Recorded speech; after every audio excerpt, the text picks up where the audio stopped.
Parking మాత్రం ఇంత భయంకరంగా ఉంది, ఏదో గుడారంలో వచ్చేసినట్లు. జాగ్రత్తగా డ్రైవ్ చేయకపోతే మాత్రం కార్కి గీతలు పడిపోతాయి. ఇది సెలార్లో మనం కార్ పార్క్ చేసుకోవడానికి ఇంత చిన్న దారి ఇచ్చాడు. వెకేషన్స్లో ఊర్లు ఎన్ని రోజులను తిరుగుతూ ఉంటాము, లోకల్లో కూడా మనం తిరిగితే పిల్లలకి బాగా బోర్ కొట్టకుండా ఉంటుంది. పిల్లలు గేమ్స్ ఆడడానికి టైం పాస్ చేయడానికి ఏట్రియం మాల్ అయితే చాలా బాగుంది. పిల్లలకే కాదు కొద్దిగా పెద్దవాళ్ళకు కూడా ఆడుకోవడానికి చాలా బాగుంది అక్కడ. ఇలాగ నేనైతే పిల్లల్ని తీసుకొచ్చాను, సుహానాని సిద్ధుని తీసుకొచ్చాను. ఇది మనం ట్రై చేస్తాం కానీ ఒక్క బొమ్మ కూడా రాదు మనకి.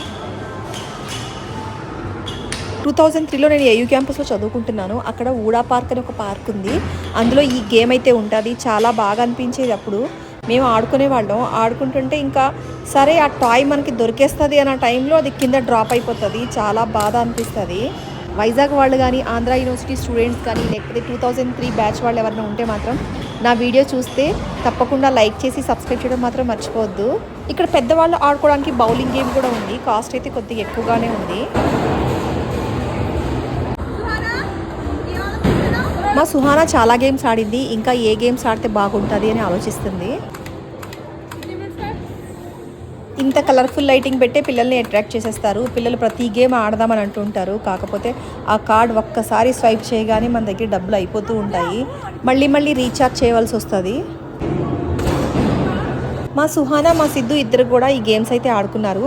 తర్వాత సిద్ధు అయితే వర్చువల్ గేమ్స్ ఆడతా అని చెప్పాడు. అందుకే వర్చువల్ వరల్డ్ అని చెప్పి ఒకటి ఉంది, అక్కడ తీసుకెళ్ళి వర్చువల్ గేమ్స్ ఆడించాను.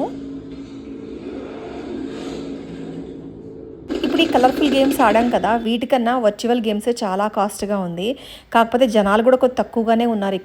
ఇక్కడ పైన చిన్న రెడ్ కలర్ లైట్లు ఉన్నాయి కదా, అవి సెన్సార్స్. అవి మనం ఏ విధంగా ఆడుతున్నామో అది క్యాచ్ చేసి ఆ స్క్రీన్ మీద మనకి చూపిస్తుంది. మా చిన్నతనంలో వెకేషన్స్ వస్తే మాత్రం చక్కగా మేము అవుట్డోర్ గేమ్స్ ఆడుకునేవాళ్ళం. మా అన్నయ్య ఆడుకోవడానికి వెళ్తూ నన్ను కూడా తీసుకుని వెళ్ళేవాడు. మేమిద్దరం క్రికెట్, షటిల్ ఇలాగా అన్ని గేమ్స్ ఆడుకునేవాళ్ళం. కాకపోతే మా పిల్లలకి మాత్రం రండిరా బాబు బయటకు వెళ్ళి అవుట్డోర్ గేమ్స్ ఆడదామంటే మాత్రం అస్సలు వాళ్ళకి నచ్చట్లేదు.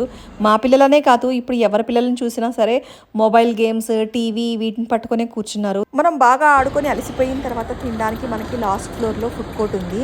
అలాగే ఫస్ట్ ఫ్లోర్లో కూడా ఫుడ్ కోర్ట్ ఉంది. ఫుడ్డే కాకుండా ఫస్ట్ ఫ్లోర్లో మనం పెడిక్యూర్ చేయించుకోవడానికి ఫిష్ స్పా కూడా ఉంది. ఇక్కడ ఒక స్టాల్ అయితే ఉంది, దాంట్లో mini pouches, books, next toys అవన్నీ ఉన్నాయి. కాకపోతే చాలా కాస్ట్గా ఉంది. స్పోర్ట్స్ అండ్ గేమ్స్ ఇష్టం ఉన్న వాళ్ళకి మాత్రం పండగే. ఎందుకంటే ఇక్కడ ఒక స్పోర్ట్స్ షాప్ ఉంది, దాంట్లో స్పోర్ట్స్కి గేమ్స్కి సంబంధించిన అన్ని థింగ్స్ కూడా అమ్ముతున్నారు. అంతేకాకుండా జిమ్ ఎక్విప్మెంట్స్ కూడా చాలా బాగున్నాయి, అవన్నీ ఇక్కడ దొరుకుతున్నాయి. వీడియో నచ్చితే మాత్రం లైక్ చేసి సబ్స్క్రైబ్ చేయడం మాత్రం మర్చిపోవద్దు ఫ్రెండ్స్. బాయ్.